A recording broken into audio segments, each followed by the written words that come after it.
អស់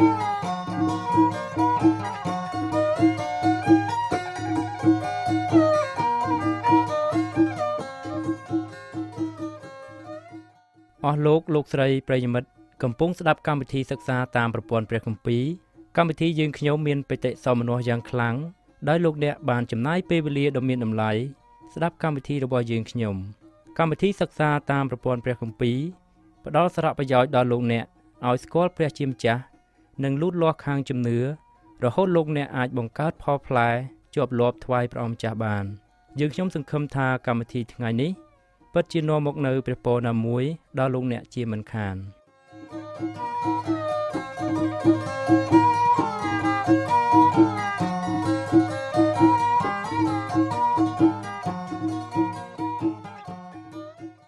អស់លោកស្រីនិងបងប្អូនស្ងួនភ្ងាជាទីស្រឡាញ់ក្នុងព្រះអម្ចាស់ព្រះយេស៊ូវគ្រីស្ទជាបន្តទៅទៀតនេះយើងខ្ញុំសូមគោរពអញ្ជើញលោកអ្នកសូមជិញកិត្តមើលព្រះបន្ទូលព្រះជាម្ចាស់ជាមួយនឹងយើងខ្ញុំសូមលោកអ្នកបើកព្រះគម្ពីរនិខម៉ានាំងជំពូក3ខ9និងជំពូក4ខ1ដល់ខ13លោកម៉ូសេសិក្សានៅតម្រេះប្រាជ្ញាផ្សេងរបស់សាសអេស៊ីបអស់ជិត40ឆ្នាំរហូតទទួលបានឋានៈបណ្ឌិតជាច្រើនជាន់ប៉ុន្តែតម្រេះទាំងនោះមិនគ្រប់គ្រាន់សម្រាប់ការងារខាងព្រលឹងវិញ្ញាណទេលុះលោកចូលសិក្សាមហាវិទ្យាល័យរហោស្ថានដែលមានព្រះជាម្ចាស់ជាចាងវាងទើបលោកយល់ថាលោកមិនអាចធ្វើការងារព្រះកើតទេ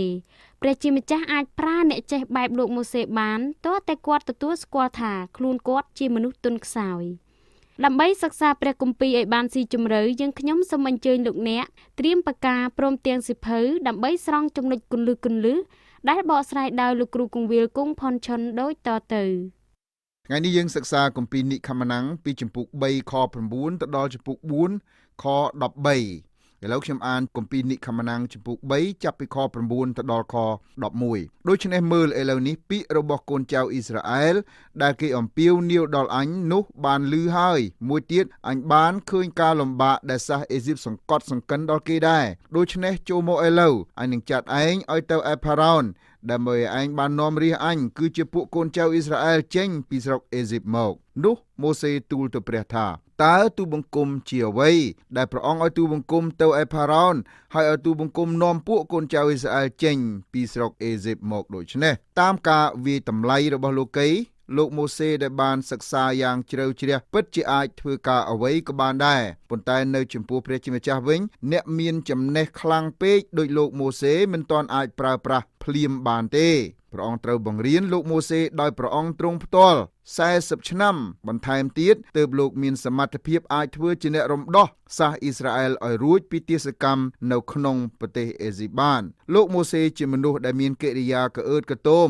ដូចមាន់ជល់លោកអួតអាងពីកម្លាំងព្រមទាំងពីចំណេះវិជ្ជាផ្ទាល់ខ្លួនដូច្នេះហើយបានជាលោកសម្លាប់តម្រួតសាសអេស៊ីបព្រោះតម្រួតនោះធ្វើបាបជនជាតិសាសអ៊ីស្រាអែលលោកបានជួយដល់ជនជាតិអ៊ីស្រាអែលដែលត្រូវជាទាសកររបស់សាសអេស៊ីបដោយសង្ឃឹមថារាជរបស់លោកនឹងយល់ថាលោកកំពុងតែស្រឡាញ់ដល់បងប្អូន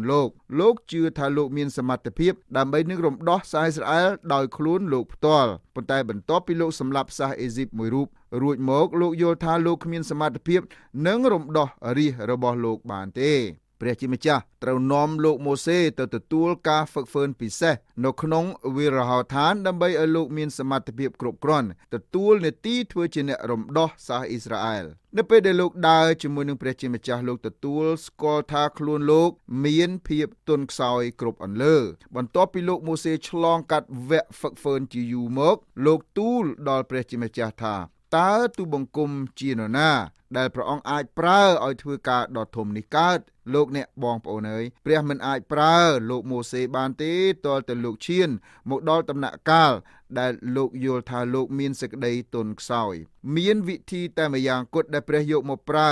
ដើម្បីហ្វឹកហ្វឺនដល់បាវបម្រើទ្រង់គ្រប់រូបហើយវិធីនោះគឺព្រះអម្ចាស់ទ្រង់ចង់ឲ្យបាវបម្រើរបស់ទ្រង់គ្រប់រូបទទួលស្គាល់ថាខ្លួនជាមនុស្សទន់ខ្សោយ យុវជនដាវីតមានចិត្តក្លាហានក្នុងការធ្វើសង្គ្រាមសម្រាប់មនុស្សមាតុធំម្នាក់ឈ្មោះកូលីយ៉ាតទោះបីដាវីតមានកម្លាំងចិត្តបែបនោះក៏ដោយព្រះអង្គត្រូវបង្ហាត់បង្រៀនយុវជនរូបនេះឲ្យមានស្ដេចសូលដេញតាមបហាជីវិតលោករហូតដល់លោកត្រូវទៅរត់ទៅជ្រកពួននៅតាមកំពូតព្រៃនិងរូងភ្នំនានាលុះដល់ពេលដែលយុវជនដាវីតយល់ថាលោកមានភាពទន់ខ្សោយទើបព្រះជាម្ចាស់តាំងយុវជនរូបនេះឲ្យឡើងធ្វើជាស្ដេចហោរ៉ាអេលីយ៉ាមានចិត្តក្លាហានណាស់លោកហ៊ានប្រឈមមុខជាមួយនឹងស្ដេចកំណាចមួយអង្គឈ្មោះអាហាបទូលថាទូលបង្គំស្បត់ដោយនៅព្រះយេហូវ៉ាជាព្រះនៃសាសអ៊ីស្រាអែលដ៏មានបជនរស់ដែលទូលបង្គំឈរនៅចំពោះទ្រង់នេះថាក្នុងប្រមាណឆ្នាំទៅមុខនេះនឹងគ្មានភ្លៀងគ្មានសន្សើមឡើយវាទៅដោយសារពាក្យទូលបង្គំប៉ុណ្ណោះពងសាវតាខ្សត្រខ្សែទី1ចំពុក17ខ1ប៉ុន្តែបើតាមយើងសង្កេតបានល្អិតល្អន់ហោរ៉ាអេលីយ៉ាមិនមែនជាមនុស្សដែលមានសេចក្តីក្លាហានល្មមដែលអាចឲ្យព្រះជាម្ចាស់ប្រើលោកតាមបំណងទ្រង់បាននោះទេដូច្នេះហើយបានជាព្រះជាម្ចាស់ត្រូវតែបញ្ជូនហោរារូបនេះឲ្យទៅទទួលការហ្វឹកហ្វឺនពិសេសនៅក្នុងវិលរហោឋានជាមុនសិនលោកអេលីយ៉ាត្រូវផឹកទឹកពីដងអូនៅសម័យនោះមានភាពរាំងស្ងួតខ្លាំងដែលបណ្ដាលឲ្យដងស្ទឹងនិងអូទាំងឡាយរីងស្ងួតអស់លោកអេលីយ៉ាសង្កេតឃើញទឹកនៅក្នុងបាតស្ទឹងកាន់តែរីងបន្តិចម្ដងនៅពេលនេះលោកពិចារណាឃើញជីវិតលោកថាជីវិតរបស់ខ្ញុំនឹងត្រូវរីងស្ងួតដូចជាដងស្ទឹងនេះជាមិនខានគំនិតដែលលោកគិតនោះពិតជាត្រឹមត្រូវហើយនៅក្នុងអំឡុងពេលដែលលោកទទួលការហ្វឹកហ្វឺនពីព្រះជាម្ចាស់លោកត្រូវទៅបរិភោគម្សៅដែលនៅសល់បន្តិចបន្តួចនៅបាតខាប់ពេលនោះទើបលោកយល់ថាលោកមិនមែនជាអ្វីទេប៉ុន្តែព្រះជាម្ចាស់ទ្រង់ជាព្រះដែលមានលក្ខណៈគ្រប់ទាំងអស់ទាល់តែហោរ៉ាអេលីយ៉ាយល់ឃើញបែបនេះទើបព្រះជាម្ចាស់ប្រើរូបលោកឲ្យប្រឈមមុខជាមួយនឹងពួកហោរ៉ាคล้ายៗរបស់ព្រះបាលដែលនៅគ្រានោះលោកអធិដ្ឋានសុំឲ្យមានភ្លើងពីឋានសួគ៌ចុះមកបញ្ឆេះទាំងវាយលោកនៅផែនដីសិវពលយល់អំពីអាតកំបាំងដែលថាមនុស្សត្រូវតែចុះទន់ខ្សោយទើបព្រះជាម្ចាស់អាចប្រើប្រាស់កើតលោករំលឹកដល់ពួកក្រុមជំនុំទីក្រុងកូរិនថូសថាហេតុនោះបានជាខ្ញុំអរសប្បាយក្នុងកាលដែលខ្ញុំមានសេចក្តីកំសោយក្នុងកាលដែលគេថ្មាស់តេះដៀលក្នុងសេចក្តីលំបាកកាលគេធ្វើទុកបៀតបៀនហើយក្នុងសេចក្តីដែលខ្ញុំត្រូវចង្អៀតចង្អល់ដោយយល់ដល់ព្រះគ្រីស្ទត្បិតកាលណាខ្ញុំខ្សោយនោះខ្ញុំមានកម្លាំងយ៉ាងចំណានវិញកូរិនថូសខ្សែទី2ចំពុក12ខ10សេចក្តីពិតខាងលើមានលក្ខណៈផ្ទុយជាមួយនឹងគោលគំនិតរបស់មនុស្សលោកធម្មតាព្រះជាម្ចាស់ប្រើវិធីខាងលើសម្រាប់បង្ហាត់បង្រៀនដល់លោកម៉ូសេត្រូវទទួលស្គាល់ថាលោកមិនអាចរំដោះសាសអ៊ីស្រាអែលបានទេប៉ុន្តែលោកត្រូវទទួលស្គាល់ថាព្រះអង្គអាចធ្វើការរំដោះសាសអ៊ីស្រាអែលតាមរយៈលោកបានសពថ្ងៃនេះមានមនុស្សច្រើនណាស់ដែលស្រឡាញ់ព្រះអង្គប៉ុន្តែព្រះអង្គមិនអាចប្រើប្រាស់អ្នកទាំងនោះបានទេពីព្រោះអ្នកទាំងនោះចេះខ្លាំងពេកខ្ញុំសូមឲ្យលោកអ្នកពិចារណាអំពីដំណើរនេះឲ្យបានហ្មត់ចត់ព្រះជាម្ចាស់មិនអាចប្រើប្រាស់យើងឲ្យបម្រើទ្រង់បានទេបើយើងនៅតែចិញ្ចឹមចិត្តថាយើងជាមនុស្សខ្លាំងពូកែជានិច្ចនោះព្រះអង្គចង់ឲ្យយើងទទួលស្គាល់ថាយើងមានភាពទន់ខ្សោយទើបព្រះអង្គអាចធ្វើឲ្យសេចក្តីទន់ខ្សោយរបស់យើងមានកម្លាំងខ្លាំងក្លាទៅបានសាវកពលបញ្ជាក់អំពីដំណើរនេះថាព្រះទ្រង់បានរើសពួកល្ងងល្ងើនៅលោកីយ៍នេះដើម្បីធ្វើអ្នកប្រាជ្ញមានសេចក្តីខ្មាស់វិញទ្រង់បានរើសពួកអ្នកកំសោយនៅលោកីយ៍នេះដើម្បីធ្វើឲ្យពួកខ្លាំងពូកែមានសេចក្តីខ្មាស់កូរិនថូសខ្សែទី1ចំពុក1ខ27លោកម៉ូសេនិងសាវកពលយល់ថាព្រះអង្គអាចប្រើប្រាស់លោកបានលកឹកណាលោកទទួលថាលោកមានសេចក្តីទន់ខ្សោយរៀងខ្លួនព្រះជាម្ចាស់អាចប្រើមនុស្សទន់ខ្សោយដើម្បីសម្រេចកិច្ចការធំរបស់ទ្រង់បានគម្ពីរនិខមណាំងចំពុក3ខ12ដល់ខ13ទ្រង់មានបន្ទូលតបថាអញនឹងនៅជាមួយនឹងឯងជាប្រកបកាលណាឯងបាននាំគេចេញពីស្រុកអេស៊ីបមកនោះឯងរាល់គ្នានឹងមកថ្វាយបង្គំព្រះនៅលើភ្នំនេះហើយនឹងបានជាទីសម្គាល់ឲ្យឯងដឹងថាអញនេះបានចាត់ឯងទៅម៉ូសេក៏ទូលទៅព្រះថាមើលកាលណាទូបង្គំទៅប្រាប់ពួកកូនចៅអ៊ីស្រាអែលថាព្រះនៃអាយកោនៃអ្នករាល់គ្នាទ្រង់បានចាត់ខ្ញុំមកឲ្យអ្នករាល់គ្នាហើយគេសួរទូបង្គំថាតើព្រះទ្រង់ព្រះនាមជាអ្វីនោះតើត្រូវឲ្យទូបង្គំប្រាប់គេថាដូចម្ដេចលោកម៉ូសេសួរដល់ព្រះជាម្ចាស់នៅសំណួរដែលមនុស្សគ្រប់រូបតែងតែឆ្ងល់យើងគ្រប់គ្នាប្រហែលជាមានសំណួរបែបនោះដែរបើព្រះត្រូវការប្រើយើងឲ្យធ្វើការអ្វីមួយលោកម៉ូសេខ្លាចតែកូនចៅអ៊ីស្រាអែលមិនទទួលស្គាល់ថាព្រះជាម្ចាស់ចាត់លោកឲ្យមកធ្វើការរំដោះពួកគេម្យ៉ាងទៀតលោកមិនដឹងថាតើនឹងត្រូវពន្យល់ឲ្យគេយល់ថាព្រះអង្គជាអង្គណានោះទេមិនតែប៉ុណ្ណោះលោកក៏មិនដឹងថាតើត្រូវធ្វើដូចម្ដេចដើម្បីនាំសាសអ៊ីស្រាអែលឲ្យធ្វើដំណើរមកដល់ភ្នំដែលលោកកំពុងតែឈរនៅក្នុងពេលនេះបញ្ហាធំដូចភ្នំដែលលោកម៉ូសេត្រូវប្រឈមមុខខាងក្រោមនេះលោកអ្នកនឹងឃើញថាតើព្រះជាម្ចាស់ឆ្លើយតបជាមួយនឹងលោកម៉ូសេយ៉ាងដូចម្ដេចនិខមណាំងចំពុក3ខ14ព្រះទ្រង់មានបន្ទូលទៅម៉ូសេថាអញជាព្រះ ដ៏ជាព្រះរួចទ្រង់មានបន្ទូលទៀតថាឯងត្រូវឆ្លើយប្រាប់ដល់ពួកកូនចៅអ៊ីស្រាអែលដូច្នេះថាព្រះដ៏ជាព្រះទ្រង់បានចាត់ឲ្យខ្ញុំមកឯអ្នករាល់គ្នានៅក្នុងភាសាហេប្រឺនាមរបស់ព្រះជាម្ចាស់អាចយកមកសរសេរឡើងនៅក្នុងភាសាមនុស្សលោកជាអក្សរ4តួអក្សរ4តួនេះយើងហៅថាសំនៀងចត្វាស័ព្ទដែលមកពីពាក្យចត្វាប្រែថា4ហើយនឹងស័ព្ទប្រែថាពាក្យឬសំឡេងយើងអាចយកអក្សរយោហវហដើម្បីឲ្យស្រដៀងនឹងសំនៀងចត្វាស័ព្ទជាភាសាហេប្រឺពួកកូនចៅអ៊ីស្រាអែលមិនហ៊ានយកព្រះនាមរបស់ទ្រង់មកនិយាយឲ្យចំនោះទេគេគ្រាន់តែយកព្រះនាមរបស់ទ្រង់យោហវហមកដាក់ស្រៈបន្ថែមរួចអានថាយេហូវ៉ាឬយ៉ាវេប៉ុន្តែទោះបីយើងអាចសរសេរនាមព្រះជាម្ចាស់បានជាតួអក្សរក្តីយើងមិនហ៊ានអាននាមរបស់ទ្រង់ដូចជាតួអក្សរដែលយើងសរសេរកើតនោះទេពីព្រោះព្រះនាមទ្រង់បរិសុទ្ធរកអ្វីមកប្រៀបផ្ទឹមមិនបានរាជអ៊ីស្រាអែលមិនហ៊ានអានព្រះនាមទ្រង់ទេដូច្នេះហើយបានជាយូរទៅគេភ្លេចនាមរបស់ព្រះអង្គឲ្យឈឹងសូន្យតែម្ដងតើពាក្យណាដែលយើងមកប្រើ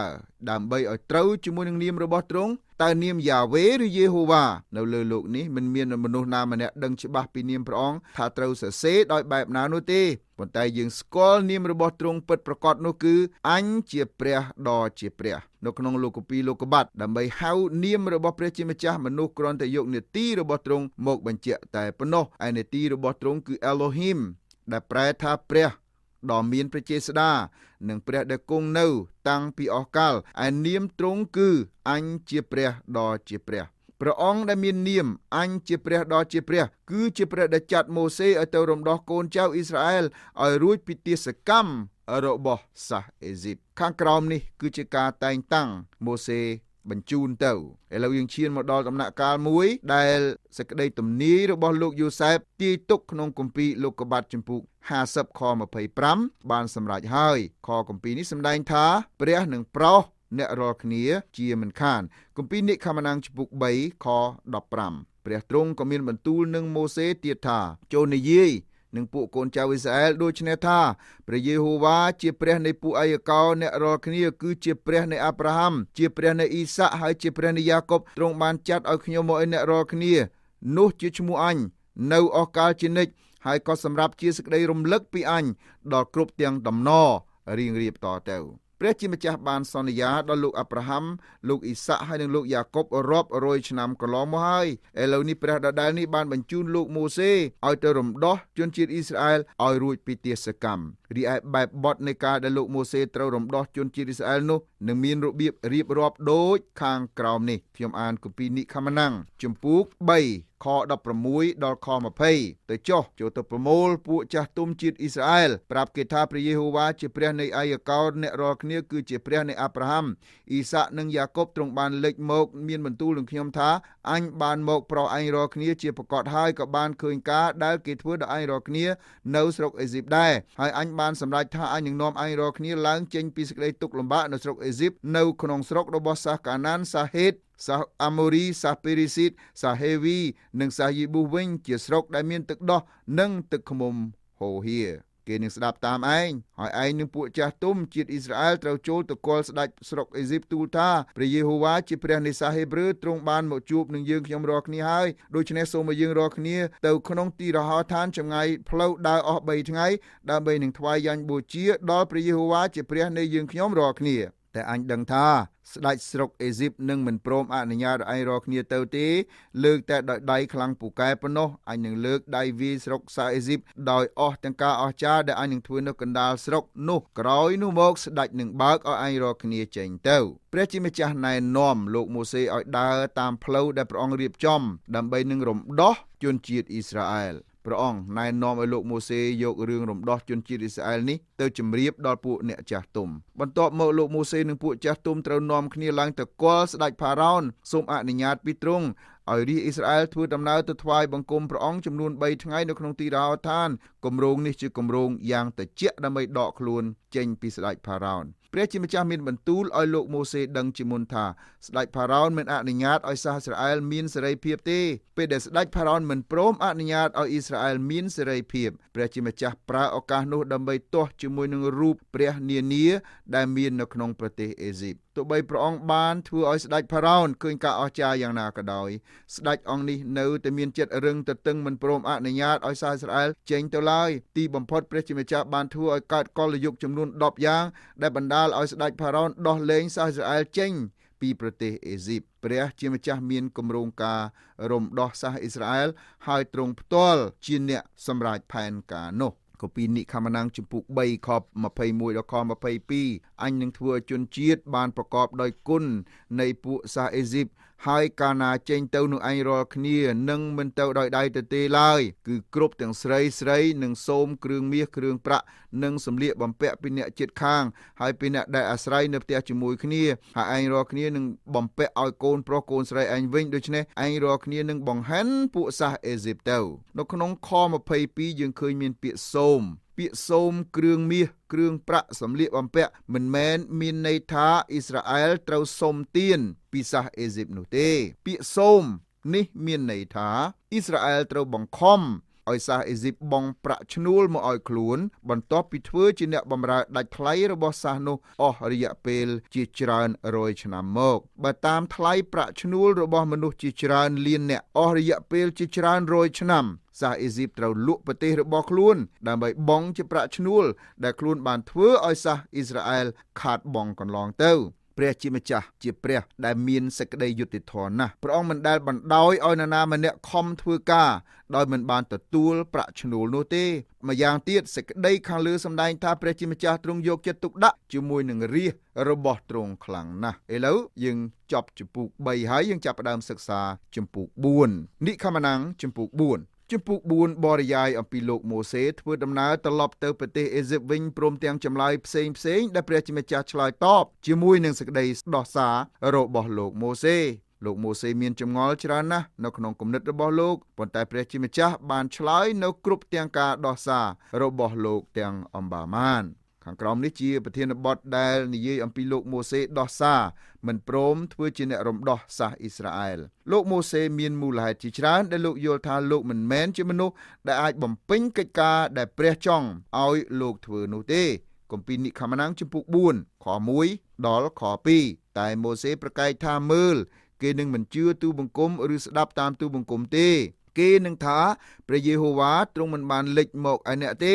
នោះព្រះយេហូវ៉ាទ្រង់មានបន្ទូលតបថាតើមានអ្វីនៅដៃឯងនោះលោកទូលឆ្លើយថាមានដំបងនៅថ្ងៃខាងមុខម៉ូសេនឹងប្រើដំបងនេះសម្រាប់បំពេញកិច្ចការជាច្រើនដំបងនេះជាប័ណ្ណអាជ្ញានៃអំណាចរបស់លោកដំបងនេះក៏ជាទីបន្ទាល់ដល់សាសអ៊ីស្រាអែលនិងសាសអេស៊ីបថាវត្តមានរបស់ព្រះជាម្ចាស់គង់ជាមួយនឹងលោកម៉ូសេមិនតែប៉ុណ្ណោះដំបងនេះគឺជាប្រភពនៃកម្លាំងសម្រាប់រូបលោកម៉ូសេផ្ទាល់គម្ពីរនិខមណាំងជំពូក4ខ3រួចទ្រង់ប្រាប់ថាចូលបោះទៅដីទៅលោកក៏បោះទៅហើយដំបងនោះត្រឡប់ទៅជាសត្វពស់ម៉ូសេក៏រត់ចេញពីសត្វពស់នោះក្នុងពេលដែលលោកម៉ូសេបោះដំបងនោះដល់ដីដំបងនោះคล้ายត្រឡប់ទៅជាសត្វពស់មួយដ៏កាចសាហាវសូមកត់ចំណាំថាមិនមានមន្តវិជ្ជាការអ្វីនៅនឹងដំបងនោះទេដំបងគ្រាន់តែជាវត្ថុមួយដែលសាតាំងក៏ប្រើកើតព្រះជាម្ចាស់ក៏ប្រើបានដំបងនេះមានលក្ខណៈដូចជាលុយកាក់សពថ្ងៃនេះដែរលុយកាក់ត្រូវមនុស្សប្រើដើម្បីជាឈ្នួលសម្រាប់សម្លាប់មនុស្សជាឈ្នួលសម្រាប់ស្រីសំផឹងសម្រាប់លបែងស៊ីសងនិងសម្រាប់ទិញគ្រឿងស្រវឹងគ្រប់បែបយ៉ាងលុយកាក់អាចคล้ายទៅជាសត្វពស់ដ៏មានពិសជាទីបំផុតសម្រាប់មនុស្សប៉ុន្តែលុយកាក់ដដែលនេះដូចជាដំបងរបស់លោកម៉ូសេដែរកាលណាអ្នកប្រើជាមនុស្សដែលព្រះវិញ្ញាណព្រះជាម្ចាស់ដឹកនាំលុយកាក់ឬដំបងបានជាប្រយោជន៍ដល់ព្រះជាម្ចាស់មេរៀនខាងលើនេះមានលក្ខណៈសំខាន់សម្រាប់ឲ្យយើងចេះប្រើប្រាស់របស់ទ្រព្យទាំងអម្បាម៉ានដែលមាននៅនឹងដៃយើងរបស់ទ្រព្យដែលយើងមានអាចคล้ายទៅជាភាជៈរបស់សាតាំងឬអាចคล้ายត្រឡប់ទៅជាភាជៈដើម្បីបម្រើព្រះជាម្ចាស់យើងជាម្ចាស់របស់ឬម្ចាស់ដំបងឬវត្ថុនេះនោះដែលជាអ្នកសម្រេចថារបស់នោះត្រូវប្រើបម្រើព្រះឬបម្រើសាតាំងនិខមណាំងជំពូក4ខ4តែព្រះយេហូវ៉ាទ្រង់បង្គាប់ថាចូលលូកដៃទៅចាប់ត្រង់កន្ទុយវាលោកក៏លូក ដៃទៅចាប់រួចពុះនោះត្រឡប់ទៅជាដំបងនៅដៃលោកវិញកន្លងមកមានគ្រីស្ទបរិស័ទខ្លះរាប់ថាឡានវិទ្យុឬទូរទស្សន៍សុទ្ធតែជាឥទ្ធិពលរបស់សាតាំងទាំងអស់ខ្ញុំយល់ថាសាតាំងអាចប្រើវត្ថុទាំងនោះបានមែនប៉ុន្តែវត្ថុទាំងនោះយើងក៏អាចយកមកប្រើដើម្បីជាប្រយោជន៍នៃសិរីល្អរបស់ព្រះជាម្ចាស់បានដែរសូមលោកអ្នកចាប់កន្ទុយពោះនៃវត្ថុទាំងនោះលោកអ្នកត្រូវប្រើកង់ប្រើម៉ូតូនិងឡានឬរទេះរបស់លោកអ្នកដើម្បីដឹកជញ្ជូនពួកបរិសុទ្ធឬដឹកជញ្ជូនពួកអ្នកដែលមិនទាន់ស្គាល់ព្រះអង្គដើម្បីឲ្យគេបានឮព្រះបន្ទូលរបស់ព្រះអង្គផងសូមចាប់កន្ទុយប្រាក់របស់លោកអ្នកដើម្បីគាំទ្រឧបត្ថម្ភដល់កម្មវិធីផ្សាយដំណឹងល្អកម្មវិធីបង្ហាត់បង្រៀនព្រះបន្ទូលព្រះអង្គតាមវិទ្យុឬតាមទូរទស្សន៍ក្តីសូមប្រើអ្វីៗដែលលោកអ្នកមានទាំងអស់ដើម្បីធ្វើជាភាជៈបម្រើព្រះជាជាងធ្វើជាភាជៈដើម្បីបម្រើសាតាំងដំបងមាននៅក្នុងដៃអ្នកហើយសូមប្រគល់ដំបងនោះទៅក្នុងព្រះហស្ថព្រះជាម្ចាស់ដើម្បីឲ្យទ្រង់ប្រើចុះព្រះជាម្ចាស់ត្រាស់ហៅលោកម៉ូសេឲ្យទៅរំដោះកូនចៅអ៊ីស្រាអែលឲ្យរួចពីទាសកម្មនៅប្រទេសអេស៊ីបមុននឹងទ្រង់បញ្ជូនលោកទៅបំពេញកិច្ចការនេះព្រះជាម្ចាស់ហ្វឹកហ្វឺនលោកម៉ូសេអស់រយៈពេល40ឆ្នាំបន្ថែមទៀតនៅក្នុងវាលរហោឋានបន្ទាប់មកព្រះអង្គបានតែងតាំងលោកម៉ូសេឲ្យចេញទៅបំពេញកិច្ចការនេះនៅត្រង់គុម្ពបន្លាដែលភ្លើងឆេះមិនសោះម្ដងនោះបុរសម៉ូសេមានចិត្តចង់នាំមុខព្រះជាម្ចាស់ប៉ុន្តែឥឡូវនេះបែរជាស្ទាក់ស្ទើរមិនព្រមទទួលយកភារកិច្ចដែលព្រះជាម្ចាស់ប្រគល់ឲ្យធ្វើជាអ្នករំដោះបងប្អូនខ្លួនទេលោកម៉ូសេដោះសារច្រើនប៉ុន្តែព្រះជាម្ចាស់ប្រទានឲ្យលោកមានដំបងមួយសម្រាប់កាន់នៅនឹងដៃលោកម៉ូសេត្រូវស្គាល់ថានៅពេលណាដែលលោកប្រើដំបងនោះតាមព្រះハរតីបំណងរបស់ព្រះជាម្ចាស់លោកនឹងคล้ายត្រឡប់ទៅជាអ្នកដែលមានចេស្តាមកពីទ្រង់មិនតែប៉ុណ្ណោះដំបងនេះជាសេចក្តីធានាអះអាងថាព្រះជាម្ចាស់គង់ជាមួយនឹងលោកមេរៀននេះព្រះជាម្ចាស់បង្ហាត់បង្រៀនលោកម៉ូសេនៅមេរៀនដ៏សំខាន់នេះដើម្បីឲ្យលោកអាចនឹងទទួលធ្វើការដ៏ធំក្នុងការដឹកនាំសាសអ៊ីស្រាអែលចេញពីប្រទេសអេស៊ីបគម្ពីរនិខមណាំងជំពូក4ខ6ដល់ខ8ព្រះយេហូវ៉ាទ្រង់ក៏បង្គាប់ទៀតថាជួឯងដាក់ដៃចូលទៅលើទ្រូងឥឡូវចុះលោកក៏ដាក់ដៃចូលទៅរួចដកមកវិញឃើញមានកើតខ្លងសដូចហេមៈរួចទ្រង់ប្រាប់ថាចូលដាក់ដៃចូលទៅលើទ្រូងម្ដងទៀតលោកក៏ដាក់ចូលទៅរួចដកចេញមកហើយឃើញដៃបានត្រឡប់ទៅដូចជាធម្មតាដើមវិញទ្រង់មានបន្ទូលថាបើគេមិនជឿឯងហើយមិនស្ដាប់តាមទីសម្គាល់មុនគេនឹងជឿដោយសារទីសម្គាល់ក្រោយនេះដែរមេរៀនបន្ថែមមួយទៀតដែលលោកម៉ូសេត្រូវរៀនពីព្រះជាម្ចាស់ទ្រូងរបស់លោកម៉ូសេសម្ដែងអំពីផ្នត់គំនិតដែលមាននៅក្នុងចិត្តរបស់លោកគម្ពីរសុភាសិត 4:23 ចែងថាចូលរក្សាចិត្តដោយអស់ពីព្យាយាមត្បិតអស់ទាំងផលនៃជីវិតសុទ្ធតែចេញពីក្នុងចិត្តមកត្រង់នេះព្រះជាម្ចាស់ចង់បង្រៀនដល់លោកម៉ូសេថាដៃរបស់លោកត្រូវស៊ីសង្វាក់ជាមួយនឹងចិត្តរបស់លោកដែរព្រះជាម្ចាស់មានព្រះハរតីចង់ឲ្យដំបងទៅដល់ដៃមនុស្សណាម្នាក់ដែលព្រមប្រគល់អ្វីៗទាំងអស់ដល់ព្រះអង្គចង់ឲ្យដៃរបស់លោកម៉ូសេធ្វើដូចចិត្តរបស់លោកដែលបានគិតព្រះអង្គចង់ឲ្យដៃហើយនឹងចិត្តរបស់មនុស្សដើរតាមទិសតែមួយព្រះអម្ចាស់យេស៊ូវបង្រៀនយើងនៅក្នុងគម្ពីរម៉ាថាយជំពូក7ខ17ថាដូច្នេះអស់ទាំងដើមឈើល្អតែងមានផ្លែល្អឯដើមអាក្រក់ក៏តែងមានផ្លែអាក្រក់ដែររីឯក្នុងគម្ពីរលូកាជំពូក6ខ45ព្រះអម្ចាស់យេស៊ូវបង្រៀនថាឯមនុស្សល្អគេយកសេចក្តីល្អពីកំណប់ល្អដែលកប់ទុកក្នុងក្នុងចិត្តគេហើយមនុស្សអាក្រក់ក៏យកសេចក្តីអាក្រក់ចេញពីកំណប់អាក្រក់នៅក្នុងចិត្តខ្លួនដែរត្បិតមាត់គេពូលបញ្ចេញសេចក្តីបរិបូរណ៍ដែលនៅក្នុងចិត្តជានិច្ចព្រះអម្ចាស់បង្រៀនដល់លោកម៉ូសេថាព្រះអង្គចង់ឲ្យដៃ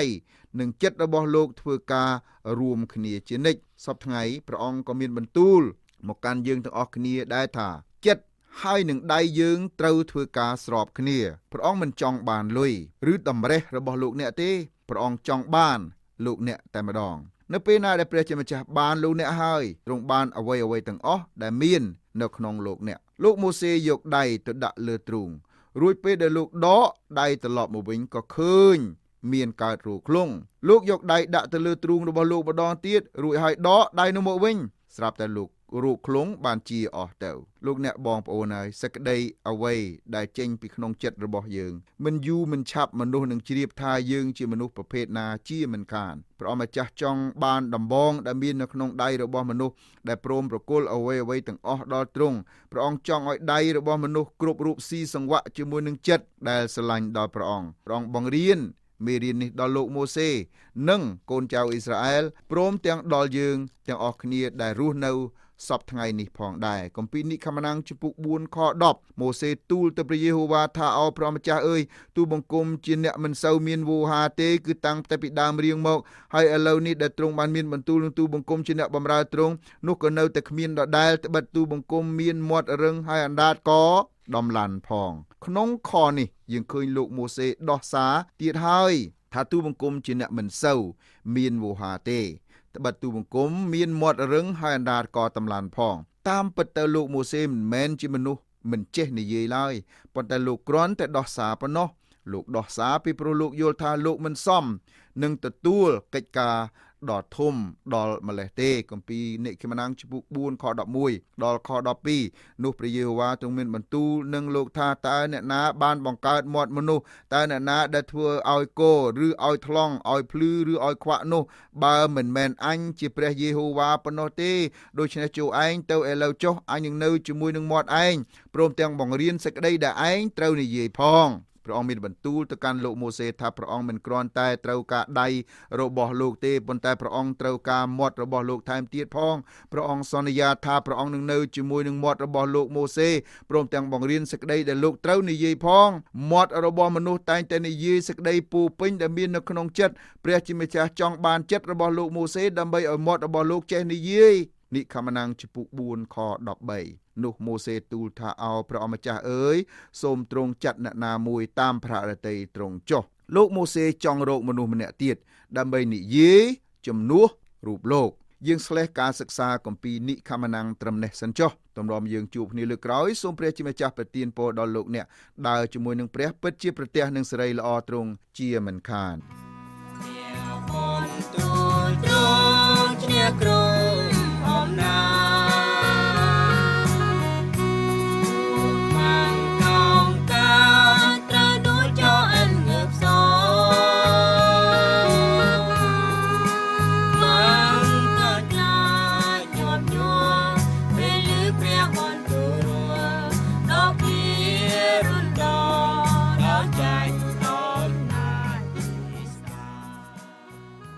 កម្មវិធីនេះផលិតឡើងដោយអង្គការ Transfer សហការជាមួយនឹង Through the Bible Network សូមលោកអ្នកបើកស្ដាប់កម្មវិធីនេះជាបន្តទៀតតាមប្រព័ន្ធព្រះគម្ពីររបស់យើងចំពោះព័ត៌មានផ្សេងៗសូមតាក់ទងយើងខ្ញុំតាមប្រអប់សម្បត្តិលេខ1143ភ្នំពេញឬទូរស័ព្ទមកកាន់លេខ012 75 86 74សូមអរគុណសូមព្រះប្រទានពរ